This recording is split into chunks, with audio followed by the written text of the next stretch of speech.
découverte troublante a été faite au fil des décennies, passées à analyser des familles. Les parents détruisent leurs enfants adultes, non pas parce qu'ils cachent, mais parce qu'ils révèlent. La psychologie profonde a identifié 5 catégories d'informations qui, lorsqu'elles sont partagées, déclenchent des crises existentielles irréversibles. Nous ne parlons pas ici de mensonges protecteurs, nous parlons de quelque chose de beaucoup plus complexe. Le poids psychologique de certaines vérités que l'esprit conscient n'est pas prêt à intégrer. Un psychiatre qui a consacré sa vie à l'étude de la psyché humaine a observé à plusieurs reprises ce schéma. Des enfants qui semblaient bien équilibrés s'effondraient après que leurs parents aient décidé d'être honnêtes. La question n'est pas de savoir si vous aimez vos enfants, la question est: les aimez-vous suffisamment pour porter certains fardeaux seuls avant de nous plonger dans ces vérités psychologiques profondes indiquées dans les commentaires? Depuis quelle ville ou quel pays vous nous regardez? Il est fascinant de constater à quel point ces schémas psychologiques transcendent les frontières culturelles et les générations. Si ce contenu vous interpelle, laissez un j'aime et abonnez-vous à la chaîne pour explorer ensemble les territoires inexplorés de l'esprit humain. Carl Gustav Jung était un psychiatre suisse qui a révolutionné notre compréhension des couches cachées de l'esprit.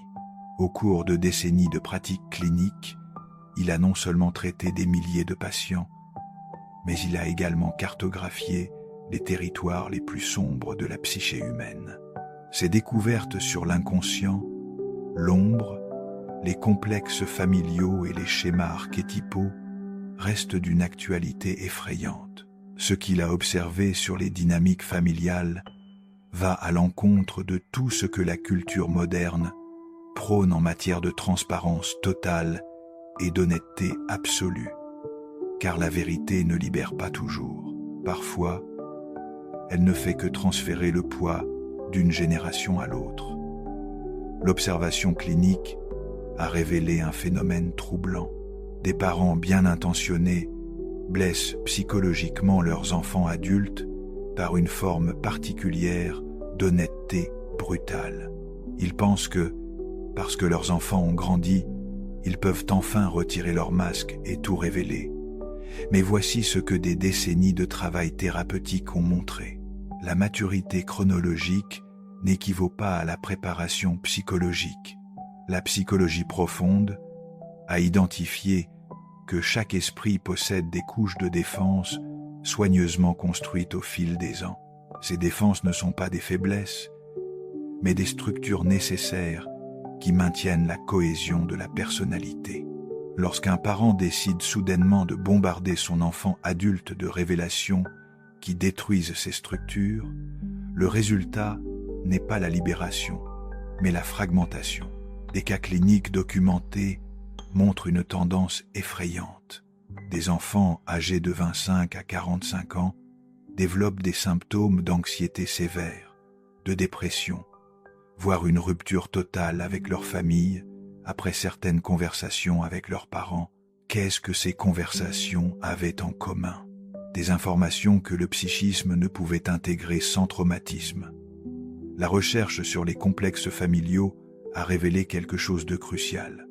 Nos parents occupent une place archétypale dans notre psyché.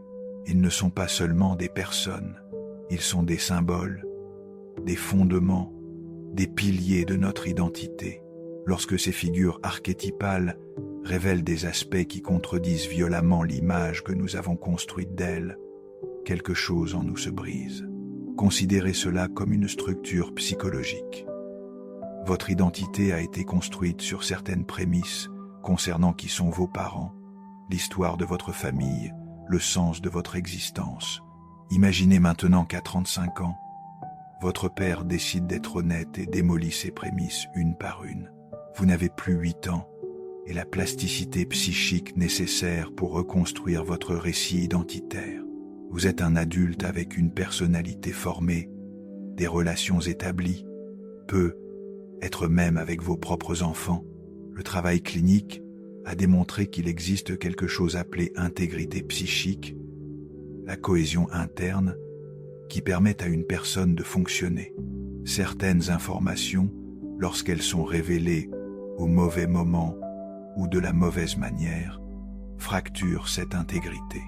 Et contrairement à un os cassé qui guérit en quelques semaines, une psyché fracturée peut prendre des années, parfois toute une vie, pour se reconstruire. Voici une vérité que peu de gens ont le courage d'admettre. Toute honnêteté n'est pas éthique. Il existe une différence abyssale entre la transparence nécessaire et le déchargement émotionnel déguisé en sincérité. Lorsqu'un parent révèle certaines vérités à son enfant adulte, il ne pense souvent pas au bien-être de celui-ci. Il pense à son propre soulagement, à son propre besoin d'être vu, validé, pardonné. La psychologie analytique nous a appris que l'ombre, cette partie de nous-mêmes que nous réprimons, ne disparaît pas lorsque nous vieillissons, elle s'accumule. Et de nombreux parents, lorsqu'ils atteignent la vieillesse, ressentent un besoin désespéré de déverser leur ombre sur quelqu'un. Les enfants adultes deviennent les réceptacles de ce déversement. Mais voici la question qui détruit cette rationalisation. Qu'est-ce que votre enfant gagne exactement à savoir cela?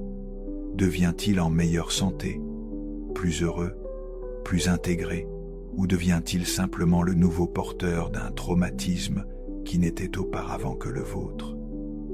Mais la cartographie de la psyché humaine n'était pas seulement diagnostique, elle a permis d'établir des distinctions cruciales entre ce qui doit être partagé et ce qui doit être protégé.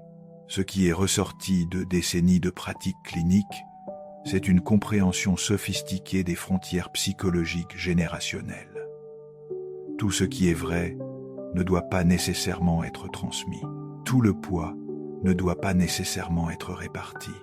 Certains fardeaux sont solitaires par nature, et essayer de les partager ne fait que multiplier la souffrance. Cette approche approfondie a identifié 5 catégories spécifiques d'informations qui franchissent des limites dangereuses, non pas parce qu'il s'agit de mensonges, mais parce qu'elles surchargent la capacité psychique d'intégration de l'autre. Considérez cela comme un poids émotionnel.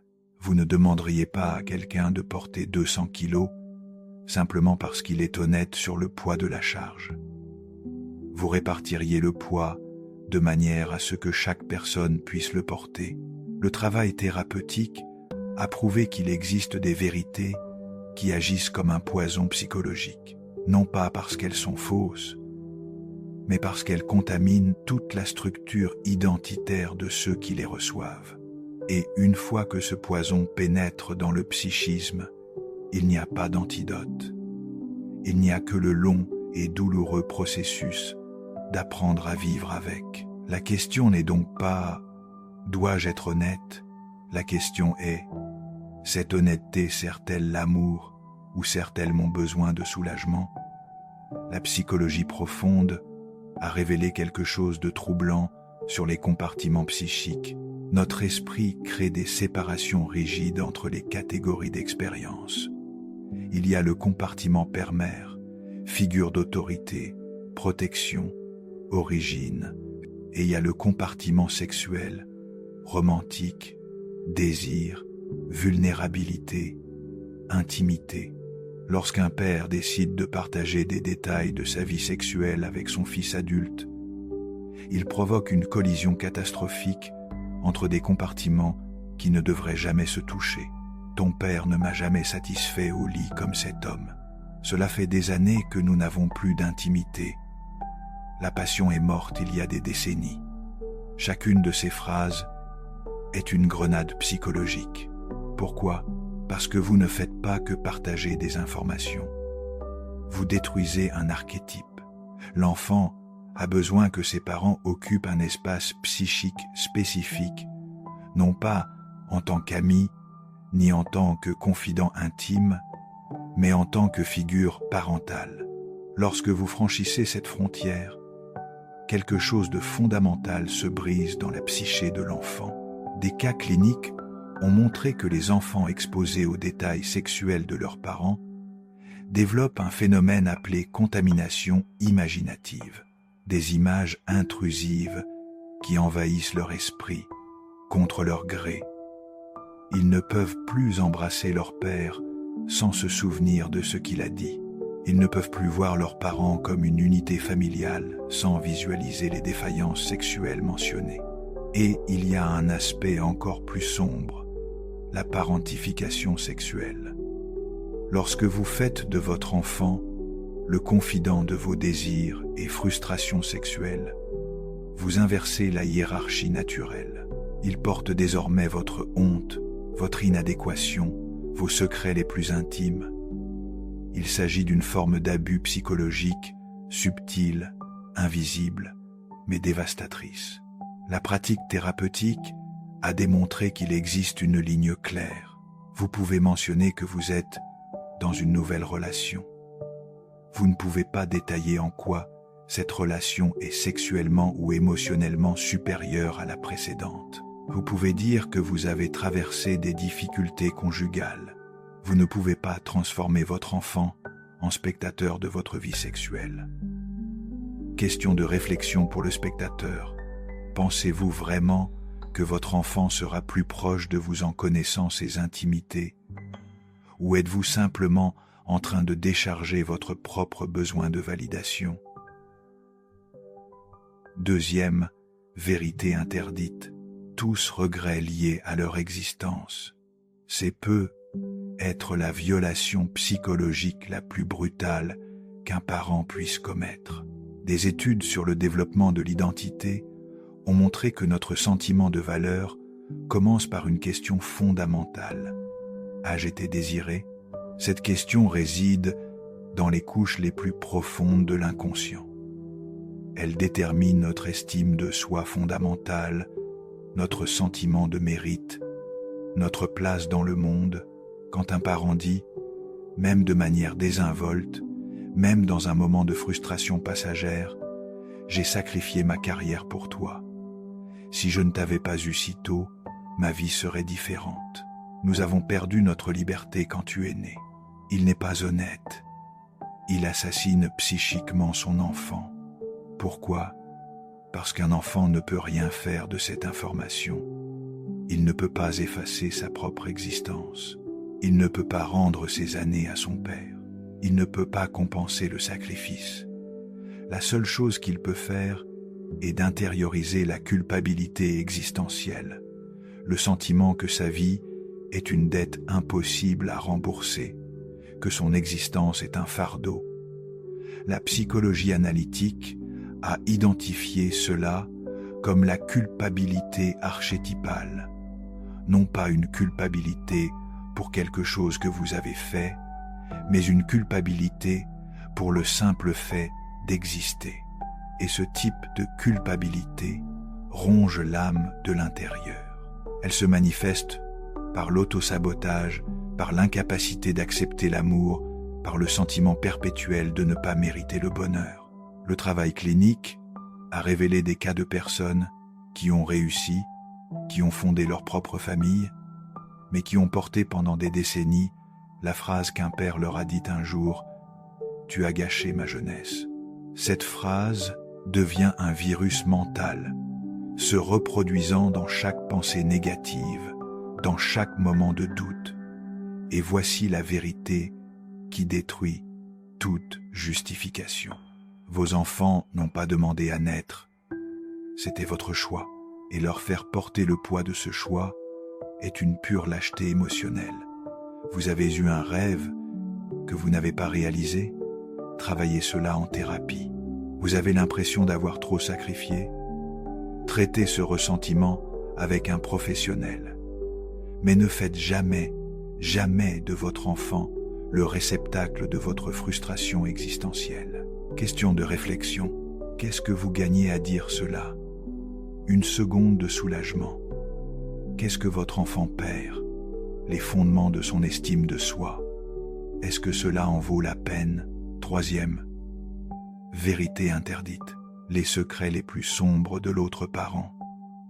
Nous entrons ici dans un domaine particulièrement destructeur.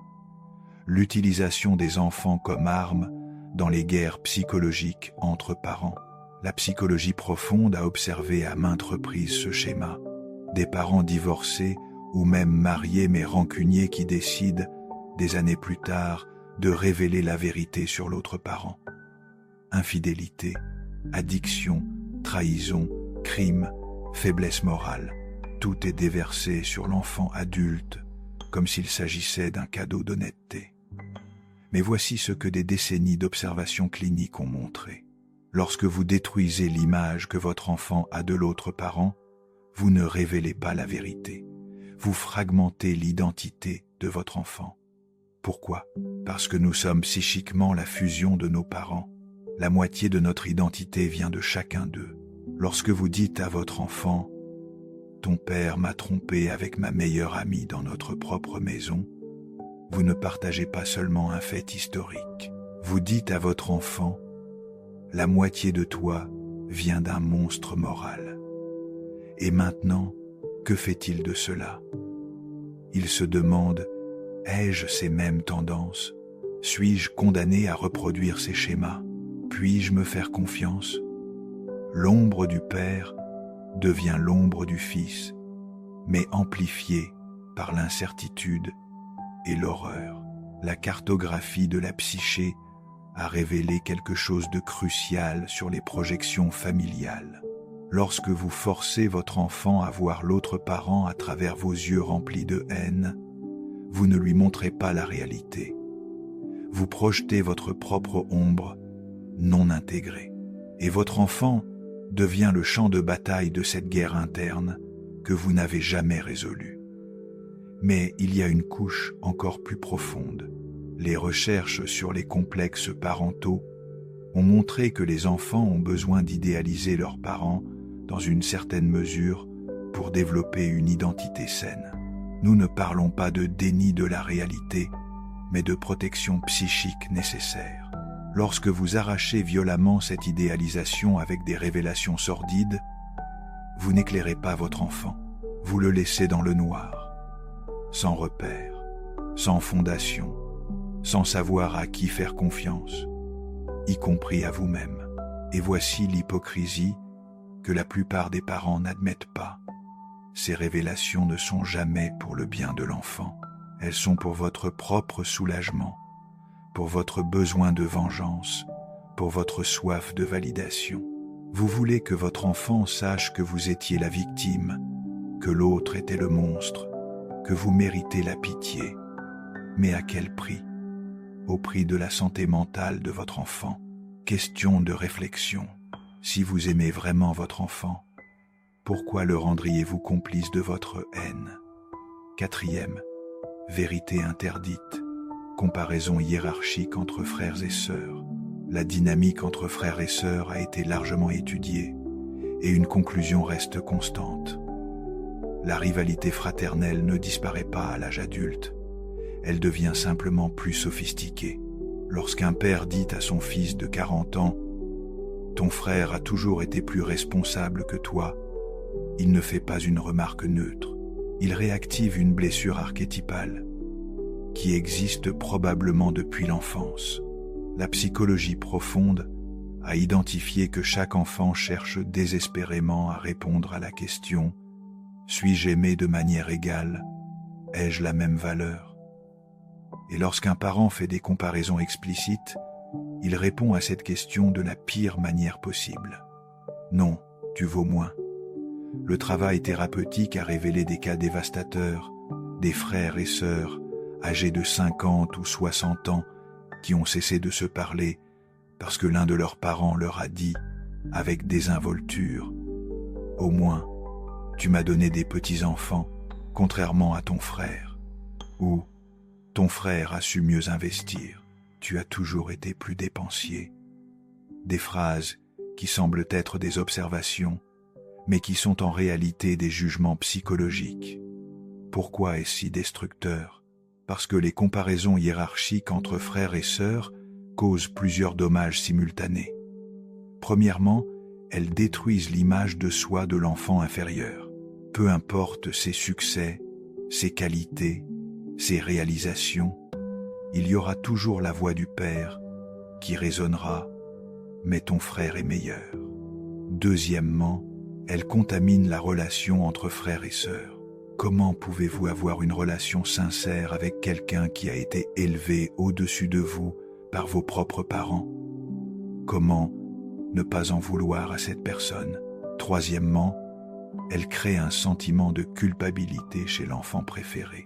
Il n'a pas demandé à être comparé, mais il porte désormais le poids de savoir qu'il a été choisi plutôt que son frère.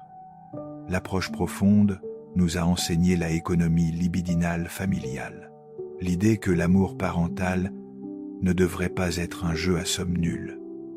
Lorsque vous aimez un enfant, cela ne diminue pas votre amour pour l'autre, mais lorsque vous comparez, vous transformez l'amour en compétition, et voici ce que beaucoup de parents ne réalisent pas. Ces comparaisons en disent souvent plus long sur leurs propres projections inconscientes que sur leurs enfants réels. Vous voyez un enfant comme le responsable et un autre comme le problématique, non pas parce qu'ils sont essentiellement ainsi, mais parce que vous avez besoin d'eux dans ces catégories pour votre propre organisation psychique. Ce que la pratique clinique a démontré à maintes reprises, les enfants sont infiniment plus complexes que les étiquettes que nous leur collons. Et lorsqu'un parent réduit cette complexité à des comparaisons simplistes, il n'est pas observateur, il est réducteur et cruel. Question de réflexion. Connaissez-vous vraiment vos enfants ou seulement les personnages que vous avez créés dans votre tête? Cinquième, vérité interdite. Détails sur l'héritage et la distribution des biens. Nous entrons ici dans l'un des domaines les plus explosifs de la dynamique familiale, l'argent et l'héritage. Les recherches sur les familles ont révélé quelque chose de troublant. L'héritage n'est pas seulement une question d'argent, c'est un message final sur la valeur relative. Lorsqu'un parent décide de son vivant de détailler exactement comment il va distribuer ses biens, il n'est pas transparent. Il crée un champ de mine psychologique. Pourquoi? Parce que ses enfants se mettent alors à calculer « Pourquoi reçoit-il plus? Qu'est-ce que cela dit de moi? Suis-je moins aimé, moins apprécié, moins méritant ?» Des travaux cliniques ont documenté des cas où des familles entières se sont fragmentées parce qu'un père avait décidé d'être juste et d'expliquer sa logique de répartition. Je vais donner plus à ton frère parce qu'il m'a plus aidé. Tu recevras moins parce que tu es déjà mieux loti financièrement. La maison revient à ta sœur parce qu'elle a toujours été plus attentionnée. Chaque justification, aussi rationnelle soit-elle, est un couteau psychologique parce que vous transformez l'amour en mathématiques, la relation en transaction, l'enfant en créancier. La psychologie analytique a révélé quelque chose de profond sur les symboles. Les biens immobiliers, l'argent, les objets hérités ne sont pas seulement des choses. Ce sont des symboles d'amour, de reconnaissance et de continuité. Lorsque vous distribuez ces symboles de manière inégale, le message inconscient est clair. L'un d'entre vous vaut plus que l'autre. Et il existe un phénomène encore plus sombre que des décennies d'observation ont permis d'identifier. L'anticipation pathologique de l'héritage. Lorsque les parents parlent constamment de l'argent qu'ils vont laisser, certains enfants commencent à développer une relation toxique avec la mortalité de leurs parents. Une partie d'eux-mêmes, une partie sombre, honteuse mais réelle, commence à attendre la mort. Ce n'est pas parce que l'enfant est cruel, c'est parce que le parent a créé une structure psychologique où la mort est devenue un événement financier et pas seulement émotionnel. La cartographie de la psyché a montré qu'il existe une manière saine de gérer cela. Le silence stratégique de son vivant, la clarté juridique après sa mort. Ayez votre testament, ayez vos raisons, mais gardez cela entre vous et votre avocat. Lorsque vous ne serez plus là, vos enfants auront le temps de digérer vos décisions sans la pression de votre présence. Mais tout révélé de son vivant, ce n'est pas de l'amour, c'est du contrôle déguisé en transparence. Question de réflexion. Voulez-vous que vos enfants vous aiment pour qui vous êtes ou pour ce que vous leur laisserez? La psyché a été comparée à une maison à plusieurs étages. La plupart des parents vivent au rez-de-chaussée, bien éclairé, où tout le monde se comporte de manière civilisée. Mais il y a un sous-sol, un endroit où nous gardons les monstres, les secrets, les hontes. Certaines choses doivent rester dans ce sous-sol, non pas parce qu'elles sont fausses, mais parce que les faire remonter à l'étage supérieur contaminent tout l'espace où la famille vit. Considérez l'esprit de votre enfant comme un temple soigneusement construit au fil des décennies. Chaque croyance sur qui il est, d'où il vient, qui sont ses parents, tout cela constitue les piliers de ce temple. Lorsque vous décidez d'être honnête et que vous commencez à abattre ces piliers un par un, vous n'éclairez pas le temple, vous provoquez un effondrement structurel. L'approche profonde a utilisé une image puissante, la vérité comme un poison. Le poison n'en est pas moins un poison simplement parce qu'il est naturel, simplement parce qu'il existe, simplement parce qu'il est réel. Certaines vérités fonctionnent exactement de cette manière. Elles sont réelles, elles sont naturelles, mais elles sont toxiques pour ceux qui les ingèrent.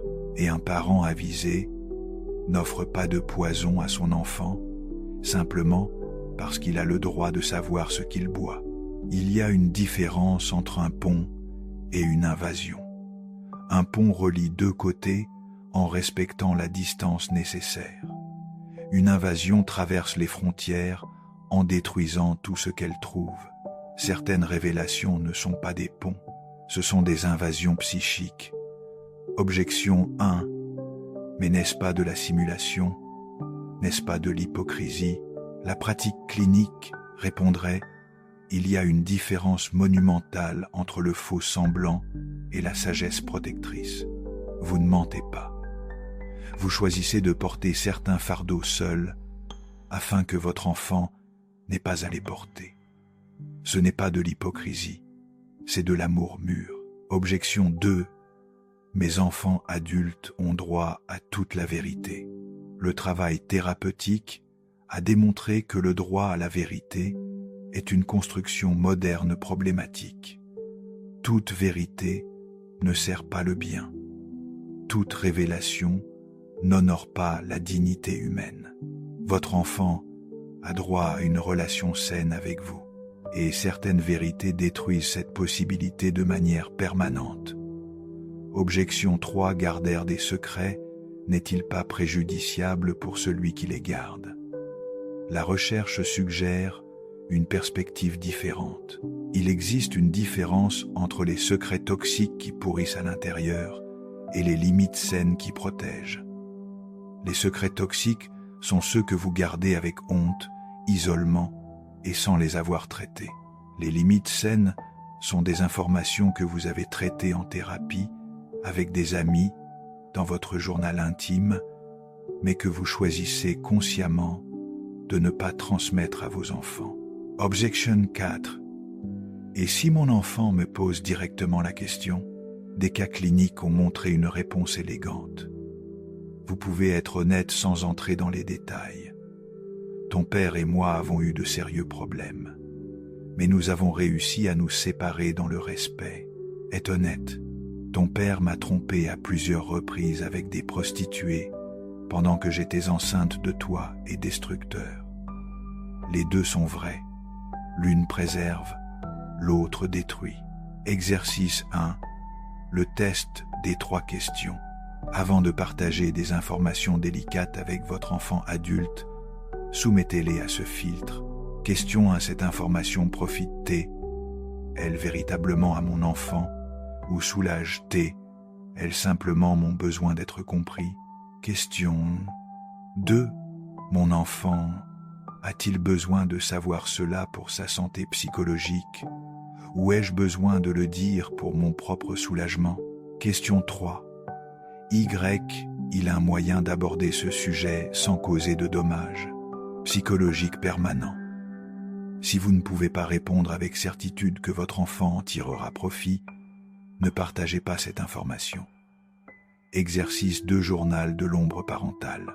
Ce concept a été développé pour aider les parents à traiter leurs propres problèmes sans les décharger sur leurs enfants.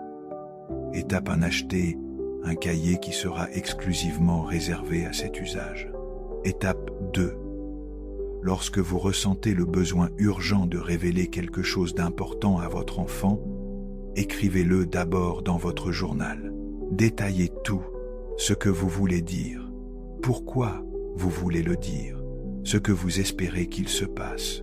Étape 3. Attendez 72 heures.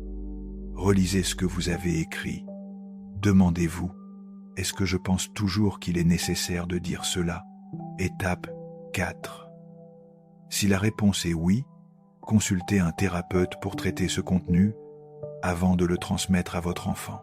Le travail avec l'ombre a montré que 80% des révélations urgentes perdent leur urgence lorsqu'elles sont d'abord traitées en interne. Exercice 3. Créer des frontières saines pour le partage. L'approche profonde a enseigné les cercles d'intimité. Toutes les informations n'appartiennent pas à tous les cercles. Cercle 1. Vous, vos pensées les plus sombres, vos fantasmes, vos regrets profonds. Cercle 2. Thérapeute, amis intimes, problèmes conjugaux détaillés, frustrations parentales, peurs existentielles. Cercle 3. Enfants adultes, informations pratiques, vulnérabilités appropriées, demandes d'aide spécifiques. Entraînez-vous consciemment à garder certaines informations dans les bons cercles. Tout ce qui se trouve dans le cercle 1 ne doit pas nécessairement migrer vers le cercle 3. Exercice 4. La technique de reformulation protectrice. Lorsque votre enfant vous pose une question délicate, entraînez-vous à répondre de manière honnête, mais protectrice. L'enfant demande « Pourquoi toi et papa avez-vous vraiment divorcé ?» Réponse destructrice. « Parce qu'il ne m'a jamais vraiment aimé et qu'il préférait être avec d'autres femmes. » Réponse protectrice. « Nous avions des divergences fondamentales sur ce que nous attendions de la vie. Nous avons essayé de les résoudre, mais nous avons réalisé que nous serions mieux séparés. » Les deux réponses sont vraies. L'une détruit, l'autre préserve. Des décennies de travail thérapeutique ont révélé une vérité paradoxale.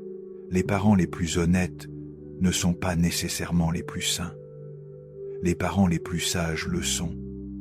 La sagesse parentale ne signifie pas cacher qui vous êtes. Cela signifie comprendre qu'être parent est un rôle archétypal que vous jouez dans la psyché de votre enfant.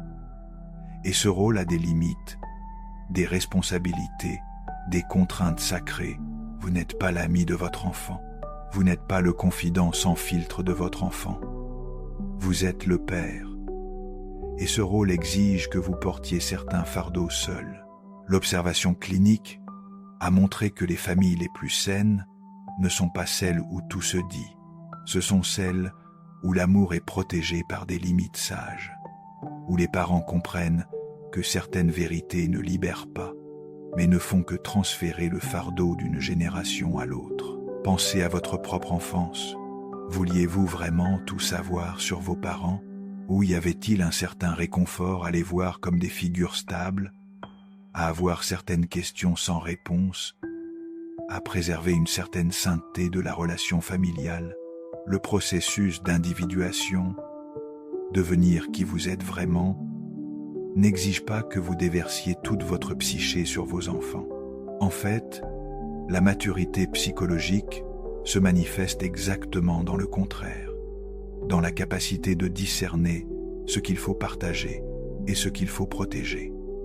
Voici une vérité que la culture moderne a oubliée. Tout silence n'est pas répression. Certains silences sont sacrés. Le silence qui protège votre enfant d'informations qui le détruirait n'est pas de la lâcheté. C'est l'acte d'amour, le plus profond qui soit. La psychologie profonde nous a enseigné la fonction transcendante, la capacité de la psyché à unir les opposés dans une synthèse supérieure. Vous pouvez être à la fois honnête, E.T. protecteur, vulnérable, E.T. sage, ouvert, E.T.T. prudent. Ce ne sont pas des contradictions. Ce sont des tensions nécessaires qui définissent une parentalité mature. Et voici ce que peu de gens ont le courage d'admettre. Vous mourrez avec certains secrets, certaines choses que vous avez vécues, que vous avez ressenties, que vous avez faites, elles mourront avec vous. Et ce n'est pas une tragédie, c'est de la dignité, car la vie n'est pas un livre dont toutes les pages doivent être lues par tout le monde. Certaines pages sont privées, et cette intimité ne rend pas le livre moins vrai. Elle protège simplement la santé mentale de ceux qui le lisent. Alors, lorsque vous ressentez cette envie pressante de enfin être honnête avec votre enfant adulte à propos d'un sujet sombre, arrêtez-vous, respirez, demandez-vous, est-ce que cela sert l'amour ou cela sert mon besoin de soulagement? Si cela sert l'amour, partagez-le avec sagesse. Si cela ne sert que votre soulagement, traitez cela en thérapie. Parce que votre enfant n'est pas votre thérapeute. Votre enfant est votre enfant et mérite d'être protégé, même de vous, même de vos vérités, même de votre honnêteté brutale. L'héritage le plus précieux que vous puissiez laisser n'est pas la transparence totale, c'est la paix psychique. C'est le sentiment que, malgré toutes ces imperfections, votre famille était un lieu sûr. Et cette sécurité dépend parfois de ce que vous choisissez de ne pas dire. Si ces réflexions ont trouvé un écho profond en vous, laissez un « j'aime » et abonnez-vous à la chaîne. Nous continuerons à explorer les territoires les plus sombres et les plus nécessaires de la psyché humaine. Mais surtout, laissez un commentaire. Laquelle de ces 5 voltérités vous a le plus marqué? Avez-vous déjà commis l'une de ces erreurs?